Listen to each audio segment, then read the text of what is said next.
Hello everyone. I welcome you all to yet another video of UGC Net Social Work. I hope you're all doing well in your life और आप सभी का examination का preparation अच्छा चल रहा होगा। तो आज के इस वीडियो में हम डिस्कस करेंगे एक important point which is social work as a profession in India. तो चलिए शुरू करते हैं। शुरू करने से पहले as usual let's have a look at our syllabus. तो अभी हम लोग हैं unit 1 which is the nature and development of social work में। तो यूनिट 1 के जो स्टार्टिंग के 3 पॉइंट हैं, मैंने इस पे ऑलरेडी वीडियो बना के अपलोड किया हुआ है।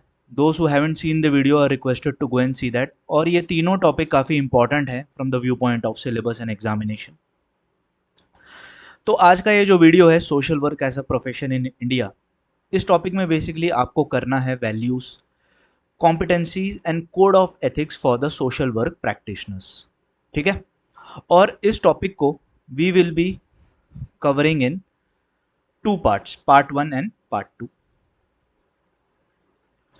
आज का ये वीडियो पार्ट 1 है जिसमें हम बेसिकली डिस्कस करेंगे social work as a profession in India के बारे में, दैट्स इट। और इसी टॉपिक का जब पार्ट 2 आएगा उसमें हम लोग करेंगे values, competencies and code of ethics for the social work practitioners. Right. I hope I am clear. This is how we will be approaching this particular topic. तो चलिए शुरू करते हैं। तो शुरू करने से पहले social work as a profession in India के बारे में जानने से पहले इट इज़ वेरी इंपॉर्टेंट कि आपको इन दो क्वेश्चन का आंसर पता हो। क्वेश्चन नंबर 1 है व्हाट इज अ प्रोफेशन। ठीक है, जो ये वर्ड है प्रोफेशन, इसका मतलब क्या होता है। और दूसरा क्वेश्चन है is social work a profession. अगर आपको इन दोनों क्वेश्चन का आंसर पता लग गया, so it will be very easy for you to answer this question that whether social work is a profession in India और नॉट। ठीक है। तो चलिए इन दोनों क्वेश्चन का आंसर हम एक एक करके पता लगाते हैं। तो पहला क्वेश्चन है व्हाट इज अ प्रोफेशन। ठीक है।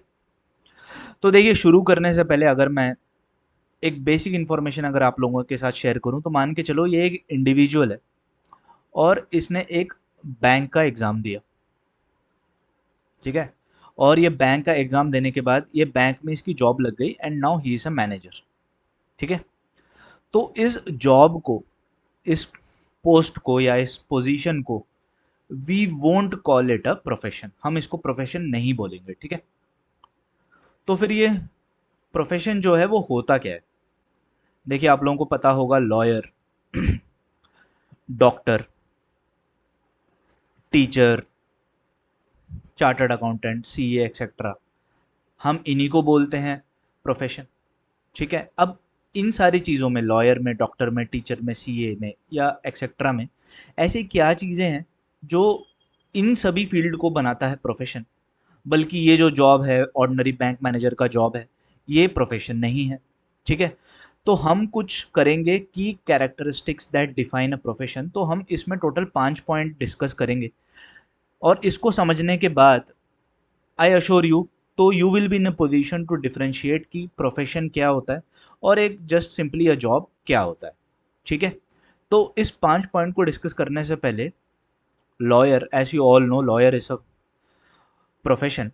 तो हम लॉयर का एक एग्जाम्पल लेंगे और ये जो 5 पॉइंट जो हम डिस्कस करेंगे वो हम लॉयर के कॉन्टेक्स्ट में मैं आपको एक्सप्लेन करने की कोशिश करूंगा, ताकि आप लोगों को एक अच्छी तरीके से आइडिया मिल जाए कि प्रोफेशन होता क्या है। ठीक है। तो पहला पॉइंट है, पहला फीचर है प्रोफेशन का, specialised knowledge. So professions, they require extensive training and education in a specific field of knowledge. This often includes theoretical and practical components. देखिए, अगर हम लॉयर का ही एग्जांपल लें तो आपको पता है लॉयर बनने के लिए you require extensive training and education in a specific field of knowledge, that is law. ठीक है। And you require both theoretical and practical exposure. ठीक है। तो आपको एक स्पेशलाइज्ड नॉलेज की ज़रूरत है। ठीक है। फिर दूसरा पॉइंट है फॉर्मल एजुकेशन। जो भी प्रोफेशंस होते हैं they typically require a formal education such as a college degree और a higher degree in the specific area of expertise. तो लॉयर के केस में आपको डिग्री लगेगी एलएलबी, उसके बाद आप करने में एलएलएम और पीएचडी भी लॉ के फील्ड में आप कर सकते हैं। ठीक है। तो एक फॉर्मल एजुकेशन की भी ज़रूरत है। अगला पॉइंट है, ये काफ़ी इंपॉर्टेंट पॉइंट है, स्टैट्यूटरी बॉडी का। ठीक है। तो जो भी प्रोफेशन है उनको गवर्न करने के लिए, उनको रेगुलेट करने के लिए एक स्टैट्यूटरी बॉडी होता है. So a statutory body is a self governing body. So it is established via an act of parliament or an act of state legislatures. The act also specifies the body's powers, objectives, and functions. So statutory bodies have the authority to make laws and make decisions on behalf of the state or country. ठीक है, तो चलिए इसको मैं आपको explain करता हूँ. Lawyer के केस में आप लोगों को पता होगा एक काउंसिल है, बार Council of India. So Bar Council of India is a statutory body for law profession. यानी कहने का मतलब है लॉ के फील्ड में कुछ भी चीज होती है, so Bar Council of India is a regulatory body. ठीक है. So for a profession such regulatory bodies frame code of ethics and rules for professional conduct. देखिए जो बार काउंसिल ऑफ इंडिया है वो लॉयर्स के लिए कोड ऑफ एथिक्स फ्रेम करती है. यानी जो लॉयर का जो प्रोफेशन है उसमें एथिकल स्टैंडर्ड्स क्या होने चाहिए, कोड ऑफ एथिक्स क्या होने चाहिए, वो सब फ्रेम कौन करता है? Statutory body, bar Council of India. Also the bar Council of India also frame rules for professional conduct. देखिए प्रोफेशनल कंडक्ट यानी लॉयर को प्रोफेशनली अपने आप को कैसे कंडक्ट करना चाहिए. आप लोगों को पता होगा जो लॉयर्स हैं they wear a particular set of uniform जो ब्लैक एंड वाइट कलर का होता है. ठीक है. और तो और प्रोफेशनल कंडक्ट में ये भी चीज़ें आती हैं, मान के चलो आपने ये मूवीज़ में देखा होगा या आप में से किसी को अगर प्रैक्टिकल कोर्ट रूम का एक्सपीरियंस है तो उनको ये बात पता होगा. जब कोर्ट रूम में जज की एंट्री होती है तो लॉयर्स के साथ साथ जितने भी सारे लोग हैं दे स्टैंड अप. ठीक है. फिर जैसे ही जज बैठते हैं बाकी सारे लोग बैठते हैं. फिर धीरे धीरे करके जो दो पार्टीज के लॉयर होते हैं वो एक एक करके एक सिस्टमैटिक वे में, एक प्रोफेशनल वे में अपने आप को कंडक्ट करते हैं और अपने केस को सामने रखते हैं. तो ये सब रूल्स कौन फ्रेम करता है? Statutory body, bar Council of India. ठीक है. तो देखो हम तो इस एग्जांपल में लॉयर के बारे में बात कर रहे हैं, तो ये जो जो चीज़ हैं वो डॉक्टर के केस में, टीचर के केस में, सीए के केस में भी अप्लीकेबल होती हैं, राइट? तो this statutory body they also license और certify practitioners of the profession to ensure they meet the required standards of practice. तो देखिए इस पॉइंट का कहने का मतलब ये है कि अगर आपको इंडिया में लॉयर बनना है तो सिर्फ आपके पास एलएलबी, एलएलएम या पीएचडी होने से बात नहीं बनने वाली. बार काउंसिल ऑफ इंडिया का एक एग्ज़ाम होता है. ठीक है. उस एग्ज़ाम को आपको क्लियर करना पड़ेगा, तब जाके आपको लाइसेंस या सर्टिफिकेशन मिलेगा. ठीक है. तो ये एक इम्पॉर्टेंट फंक्शन होता है स्टैट्यूटरी बॉडी का. और ये statutory body they exist only in case of a profession. ठीक है. और साथ में एक इम्पॉर्टेंट पॉइंट ये भी है, देखो ये जो स्टैट्यूटरी बॉडी के केस में मैंने आपको इससे पहले हमने डिस्कस किया था फॉर्मल एजुकेशन का पॉइंट. तो देखिए ये जो स्टैट्यूटरी बॉडी होती हैं, अब जैसे हम लॉयर का एग्जांपल ले रहे हैं तो मैं आपको बार काउंसिल ऑफ इंडिया के कॉन्टेक्स्ट में बताऊं. तो ये जो बार काउंसिल ऑफ इंडिया है दे इशू गाइडलाइंस ऑल्सो. किसको ये इशू करता है गाइडलाइंस? टू वेरियस कॉलेजेस और यूनिवर्सिटीज़ जो अपने इंस्टीट्यूशन में एक लॉ की डिग्री देते हैं बच्चों को, चाहे वो एलएलबी दे रहे हों, एलएलएम दे रहे हों या पीएचडी दे रहे हों. तो इस गाइडलाइंस में इन कॉलेजेस को या उन यूनिवर्सिटीज़ को ये बताया जाता है कि आपको जो लॉ की डिग्री आप दे रहे हैं तो आपको उस डिग्री में क्या क्या सब्जेक्ट्स आपको बच्चों को पढ़ाना है, किस तरीके का फील्ड वर्क में आपको बच्चों को एक्सपोज करना है, अगर ब्लॉक प्लेसमेंट है तो वो किस तरीके का ब्लॉक प्लेसमेंट होना चाहिए, कितने मंथ्स का ब्लॉक प्लेसमेंट होना चाहिए. तो ये सब गाइडलाइंस भी ये स्टैट्यूटरी बॉडी यानी बार Council of India law colleges या लॉ यूनिवर्सिटीज़ को इशू करता है. अब ये क्यों करता है?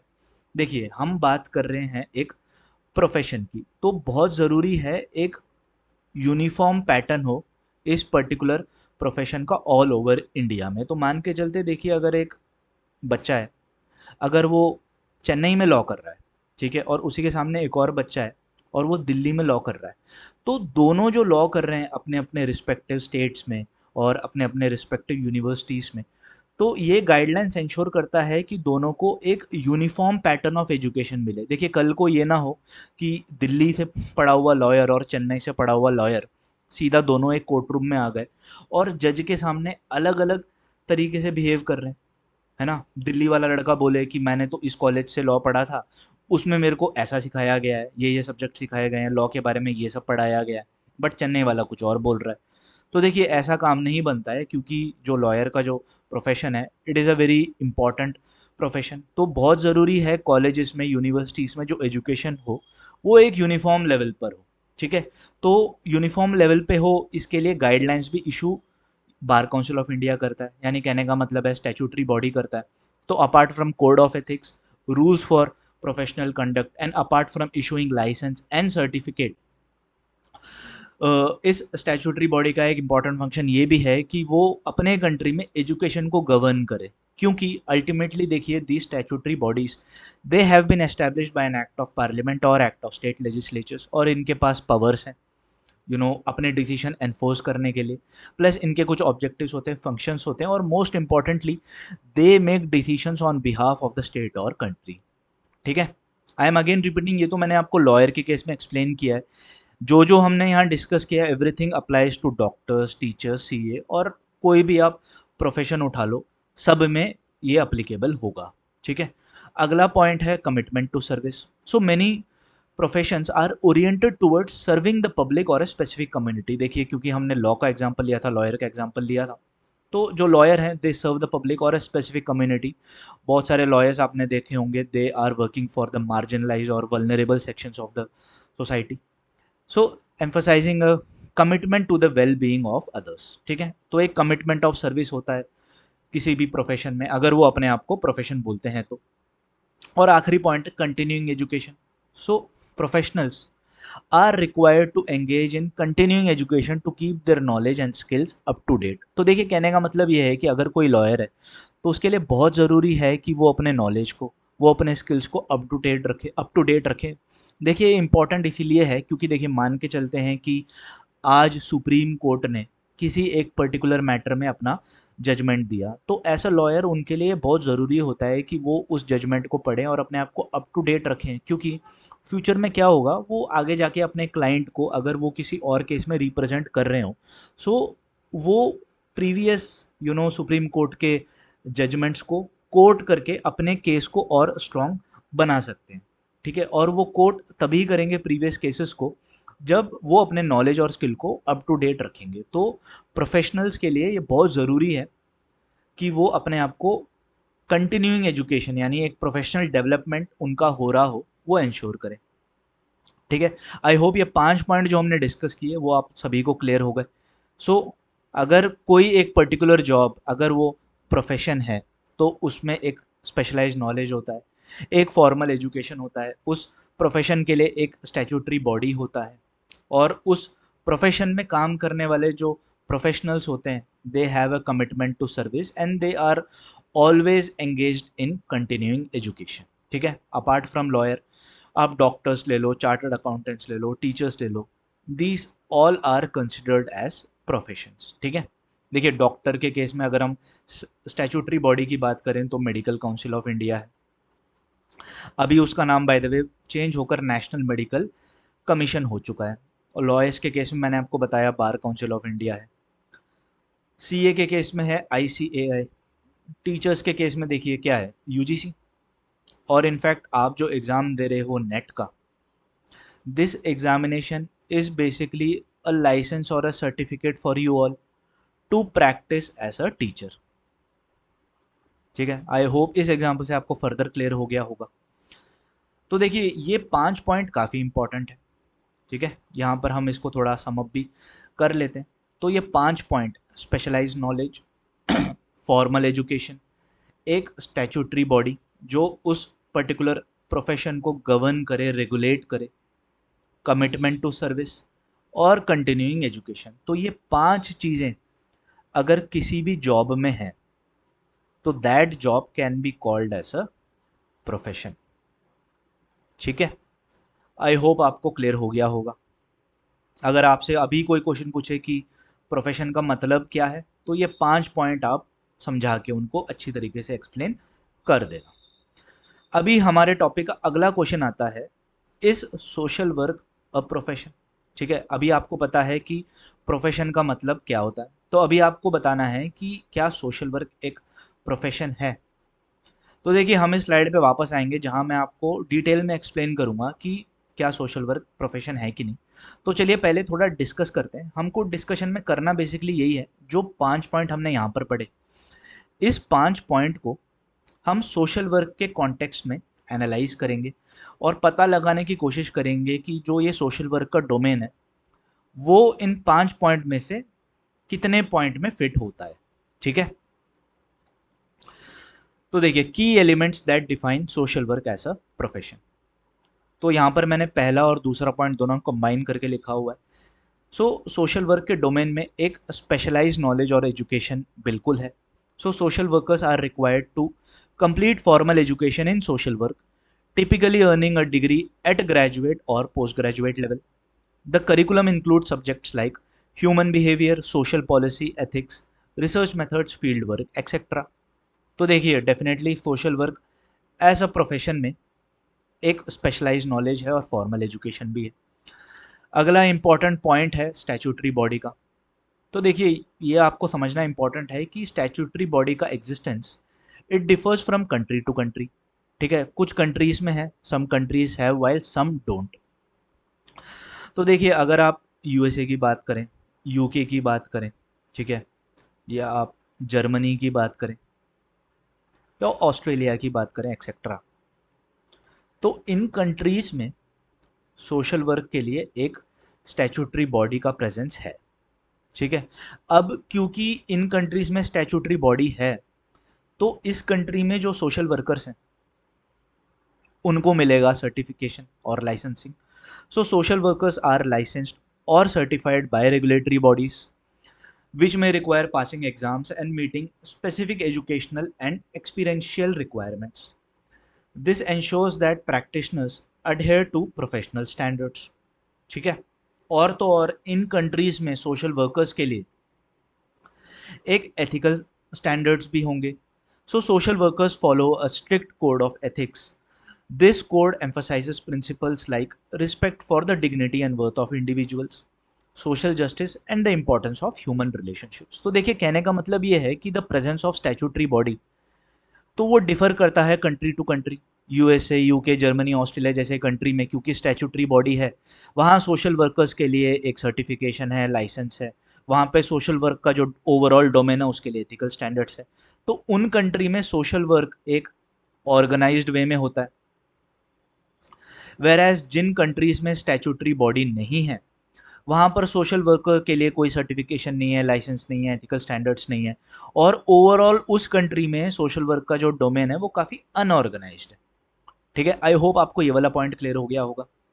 अभी इस पर हम फिर वापस आएंगे डिस्कशन में। अगर हम बात करें कमिटमेंट टू सर्विस में, तो देखिए सोशल वर्कर के फील्ड में, सोशल वर्क के फील्ड में सोशल वर्कर्स के लिए कमिटमेंट टू सर्विस क्या होता है? बेसिकली उनके लिए होता है commitment to social justice and advocacy. तो देखिए indeed social workers are dedicated to advocating for social change and justice, addressing issues like poverty, discrimination and inequality. They work to empower marginalised and vulnerable population. तो देखिए commitment to service तो है। अगला point आता है continuing education and professional development. So indeed social workers are committed to life long learning and must engage in continuing education to keep their knowledge and skills up to date. This is often a requirement for maintaining licensure. तो देखिए कहने का मतलब ये है कि यहाँ पर हमने पढ़ा था जिन जिन कंट्रीज में स्टैट्यूटरी बॉडी है उनको एक सर्टिफिकेट मिलेगा, लाइसेंस मिलेगा। तो देखो इन उन कंट्रीज में होता क्या है ना, तो लाइसेंस मिनिमम मान के चलो कि 5 ईयर के लिए मिलता है, 5 ईयर्स के लिए मिलता है। तो इसके बाद फिर से उस लाइसेंस को रिन्यू करवाने के लिए फिर से एग्ज़ाम होता है। तो इन दैट केस उन कंट्रीज़ के सोशल वर्कर को फिर से वो एग्ज़ाम देना पड़ेगा ताकि उनका जो लाइसेंस है वो रिन्यू हो जाए। तो इसीलिए उन कंट्रीज़ में जो सोशल वर्कर है they will be continuously working to update themselves. तो उस केस में इन सोशल वर्कर्स का प्रोफेशनल डेवलपमेंट होता रहेगा। ठीक है जी, तो चलिए हम आते हैं इस क्वेश्चन में, इस सोशल वर्क का प्रोफेशन। तो देखिए यहाँ पर हमने ये पढ़ा था कि सोशल वर्क का जो डोमेन है उसमें एक स्पेशलाइज्ड नॉलेज, फॉर्मल एजुकेशन लगता है, एक कमिटमेंट टू सर्विस भी है और एक कंटिन्यूइंग एजुकेशन और प्रोफेशनल डेवलपमेंट भी है। अब देखिए किसी किसी कंट्री में भले ही स्टैट्यूटरी बॉडी नहीं हो बट फिर भी तो उनके केस में भले ही लाइसेंस ना हो, बट एक overall professional development, continuing education तो होता ही है, क्योंकि सोशल वर्कर्स क्योंकि उस फील्ड में काम कर रहे हैं, तो वो कहीं ना कहीं से काम नॉलेज लेते रहेंगे, तो उनका प्रोफेशनल डेवलपमेंट होता रहेगा। बट देखिए अल्टीमेटली बात आके रुक जाती है यहाँ पर स्टैट्यूटरी बॉडी में, ठीक है। ओवरऑल ग्लोबल लेवल पे सोशल वर्क के डोमेन में एक स्पेशलाइज नॉलेज है, फॉर्मल एजुकेशन है, कमिटमेंट टू सर्विस है और कंटिन्यूइंग एजुकेशन भी है। बट ये वाला जो स्टैट्यूटरी बॉडी का जो पॉइंट है, वो किसी केस में किसी केस में किसी कंट्री में वो है और किसी कंट्री में वो नहीं है। तो इस केस में देखिए इस क्वेश्चन का आंसर क्या हो जाता है। अगर आपसे कोई पूछे इस सोशल वर्क का प्रोफेशन, तो आपको बदले में उससे पूछना है कि आप किस कंट्री के या किस कॉन्टेक्स्ट में बात कर रहे हैं। तो देखिए अगर यहाँ पर वेस्टर्न कंट्रीज की बात हो रही है, जैसे कि यूएसए, यूके या यूरोपियन यूनियन के बाकी कंट्रीज, फ्रांस, जर्मनी या अदर कंट्रीज लाइक ऑस्ट्रेलिया, यहाँ पर सोशल वर्क इंडीड एक प्रोफेशन है। क्यों? क्योंकि यहाँ पे apart from specialised knowledge, formal education, commitment to service, continuing education, वहाँ पर उन लोगों के लिए सोशल वर्क के डोमेन के लिए एक स्टैट्यूटरी बॉडी भी है, तो वहाँ पर प्रोफेशन है सोशल वर्क। देखिए अगर आपने मेरी यूके और यूएसए वाला जो historical development of social work वाला वीडियो है, अगर आपने वो देखा होगा तो आप लोगों को ये पता होगा कि सोशल वर्क यूएसए और यूके में अराउंड 1800 में ही, 1800 के बाद से ही वो इवॉल्व होना शुरू हो गया था। 1800 में वो एक काफ़ी बेसिक लेवल पे था, बट आज के टाइम पे 21st सेंचुरी के टाइम पे वो काफ़ी इवॉल्व हो चुका है और वो एक काफ़ी अच्छे लेवल पर है, ठीक है। तो वहाँ पर उनके सोशल वर्क के डोमेन में apart from specialised knowledge, formal education, एक स्टैट्यूटरी बॉडी है और वहाँ के जो सोशल वर्कर्स हैं उनको लाइसेंस मिलता है, सर्टिफिकेट मिलता है और ओवरऑल सोशल वर्क का जो डोमेन है उसके लिए एक एथिकल स्टैंडर्ड है। तो इन सभी चीज़ों के चलते हुए सोशल वर्क एक प्रोफेशन है इन सभी कंट्रीज़ में। Varies in a country like India या अदर अंडर डेवलप्ड या डेवलपिंग कंट्रीज़, वहाँ पर, वैसे इंडिया का केस हम आगे डिस्कस करेंगे, तो वहाँ पर specialised knowledge, formal education, commitment to service, continuing education एक अलग अलग लेवल पे तो अवेलेबल है, बट उन कंट्रीज़ में एक स्टैट्यूटरी बॉडी नहीं है, जिसके चलते उन कंट्रीज़ में सोशल वर्क एक प्रोफेशन नहीं है, ठीक है। तो इस क्वेश्चन का आंसर देखिए यही है कि अगर आप लोगों से कोई पूछे कि क्या सोशल वर्क एक प्रोफेशन है, तो आपका आंसर इस बात पे डिपेंड करेगा कि किस कंट्री के कॉन्टेक्स्ट में पूछा जा रहा है।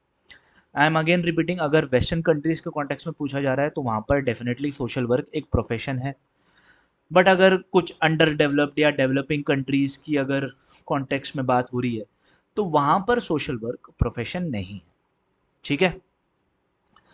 आई होप आपको प्रोफेशन क्या होता है उसके बारे में क्लियर हो गया होगा। और अगर आप लोगों से कोई क्वेश्चन पूछे इस सोशल वर्क अ प्रोफेशन, उसका भी आप आंसर दे दोगे काफ़ी आसानी से, ठीक है। अभी हम डिस्कस करेंगे social work as a profession in India. क्या इंडिया में है वो profession?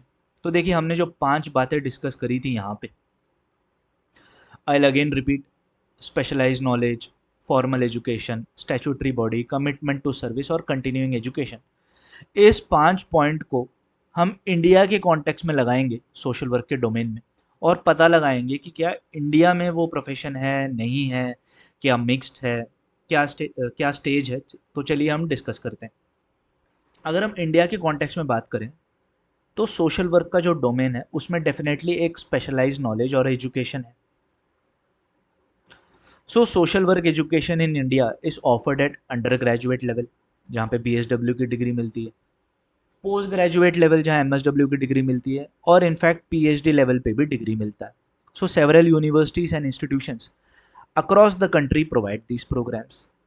The curriculum covers a range of subjects such as social work profession. Sorry, the curriculum covers a range of subjects such as social work theories, human behavior, social policies, community development, and field work placements, ensuring a comprehensive education. ठीक है। तो India के case में देखिए social work के domain में एक specialised knowledge भी है और एजुकेशन भी है। अभी हम बात करें commitment to social justice and advocacy, तो बिल्कुल है, social workers in India are increasingly involve in advocacy for social justice, human rights and policy reforms. They play an important role in addressing systematic issues like caste discrimination, gender inequality and access to basic services. ठीक है। अगर हम बात करें professional development की या continuing education की, so ongoing professional development and continuing education opportunities are indeed available through workshops. हमारे देश में काफ़ी वर्कशॉप होते हैं, सेमिनार होते हैं, कॉन्फ्रेंसेस होते हैं, which are organized by various professional bodies and educational institutions. तो हमारे देश में जो सोशल वर्कर्स हैं, they are also engaged in professional development and continuing education. ठीक है। बट हमारे देश में कुछ चैलेंजेस हैं, और वो क्या है? ये सबसे इंपॉर्टेंट है, एब्सेंस ऑफ स्टैट्यूटरी बॉडीज। देखिए, India does not have a statutory body specifically for social workers. The profession lacks a standardized licensing framework across the country, resulting in inconsistencies in qualifications and credentials of social workers. Right? Also, without a licensing framework, it is challenging to enforce ethical standards and professional accountability in the field. Issues related to professional misconduct or incompetence are harder to address effectively without a regulatory body. देखिए, इन दो point का कहने का मतलब ये है, तो देखो मान के चलते हैं, मैं आपको एक एग्जांपल देता हूँ। आप एक इंडिविजुअल हो और आपके पास एक BSW या MSW की डिग्री है, and you can call yourself as a professional social worker या ट्रेंड सोशल वर्कर। और आपके सामने एक और इंडिविजुअल है, he is just running an NGO just because he want to help the society, but he doesn't have a BSW और MSW degree. ठीक है। और वो एक ट्रेंड या एक प्रोफेशनल सोशल वर्कर भी नहीं है, but he has an NGO। तो देखिए, मान के चलते हैं अगर ये एक इंटरवेंशन करता है, ठीक है, और as a professional social worker आपने इसके इंटरवेंशन को देखा और आप इसके पास जाकर बोलते हो कि एक्सक्यूज मी, आपने जो इंटरवेंशन किया इट इज़ नॉट इफेक्टिव, वो इफेक्टिव नहीं है। ठीक है। तो इस केस में ये बदले में अगर आपसे पूछ ले कि चलो मैं जो कर रहा हूँ वो इफेक्टिव नहीं है, बट आप कौन होते हो बोलने वाले, तो बदले में आपके पास इसका कोई जवाब नहीं होगा। ठीक है। आप क्या बोलोगे? आप यही बोलोगे कि यार मैं, मेरे पास BSW की डिग्री है, MSW की डिग्री है। ठीक है। बट इससे तो बात नहीं बनेगी। आपके पास बोलने के लिए, हमारे पास सोशल वर्क के डोमेन में कोई स्टैट्यूटरी बॉडी नहीं है। ठीक है। ना ही आपके पास कोई लाइसेंस है। ठीक है। जिसके चलते इनकंसिस्टेंसीज है in qualification and credentials of social worker. तो हमारे देश में जिसके पास BSW MSW है वो भी एक सोशल वर्कर है, और एक नॉर्मल इंडिविजुअल जिसके पास कुछ भी नहीं है, जिसके पास उसने अपना इंडिविजुअल लेवल पे एक NGO ओपन किया हुआ है, कहने को वो भी एक सोशल वर्कर है। तो हमारे देश में काफ़ी इनकंसिस्टेंसीज हैं with respect to qualification and credentials of social worker. ये हुआ है because of absence of a statutory body. देखिए, और तो और विदाउट अ लाइसेंसिंग फ्रेमवर्क, अब देखिए अगर आपने इसको बोला कि आपका जो इंटरवेंशन है वो इफेक्टिव नहीं है, तो वो आपको बदले में पूछ ले, जैसा मैंने आपको कहा कि आप कौन होते हो बोलने वाले, या वो आपसे ये बोल ले आपको कैसे पता कि मैं जो कर रहा हूँ वो इफेक्टिव नहीं है, या आप जो करोगे वही इफेक्टिव है, आप कौन होते हो मेरे को बताने वाले। तो देखिए, हमारे देश में कोई एथिकल स्टैंडर्ड ही नहीं है क्योंकि स्टैट्यूटरी बॉडी नहीं है। So it is challenging to enforce ethical standards and professional accountability. तो इस केस में ना आप इसको बोल नहीं सकते कि आपका जो इंटरवेंशन है वो गलत है, क्योंकि आपके पास अपने वर्ड्स को बैक करने के लिए कोई एथिकल स्टैंडर्ड नहीं है। यू you नो know, तो इसी के चलते there are issues related to professional misconduct और incompetence are harder to address effectively without a regulatory body. ठीक है। आई होप आपको ये समझ में आ गया होगा। सो एब्सेंस ऑफ स्टैट्यूटरी बॉडी के चलते आप जो है, हमारे देश में कोई भी है सोशल वर्कर, कोई फिक्स्ड डिग्री नहीं है। अब जैसे डॉक्टर के केस में एक फिक्स डिग्री है, लॉयर के केस में एक फिक्स डिग्री है, चार्टर्ड अकाउंटेंट के केस में एग्जाम्स होते हैं, उसको क्लियर करना होता है तभी वो CA कहेगा अपने आप को। टीचर के केस में देखिए पोस्ट ग्रेजुएशन के बाद एक नेट का सर्टिफिकेट होता है। बट सोशल वर्कर के केस में हमारे देश में ऐसा कुछ भी नहीं है, जिसके चलते हर कोई अपने आप को सोशल वर्कर बोल सकता है। ठीक है। और मैंने आपको एक और चीज़ ये बताई थी, जो स्टैट्यूटरी बॉडी है वो time to time guidelines issue करते रहते हैं कॉलेजेस को और यूनिवर्सिटीज़ को, ताकि एक यूनिफॉर्म एजुकेशन का पैटर्न ऑल ओवर कंट्री में रहे। ये मैंने आपको इनिशियली वीडियो के इनिशियली लॉयर का एग्जांपल देके समझाया था। तो हमारे देश में काफ़ी एजुकेशनल डिस्पैरिटीज़ भी हैं। So the quality of social work education varies widely across institutions. Some programs lack adequate infrastructure, experienced faculty and practical training opportunities. देखिए काफ़ी सारे ऐसे इंस्टीट्यूशन हैं जहाँ पर फील्ड वर्क के नाम पे बच्चों को उतना अच्छा एक्सपोजर नहीं मिलता, उनको ना उतने इफेक्टिव एनजीओस अलॉट नहीं होते।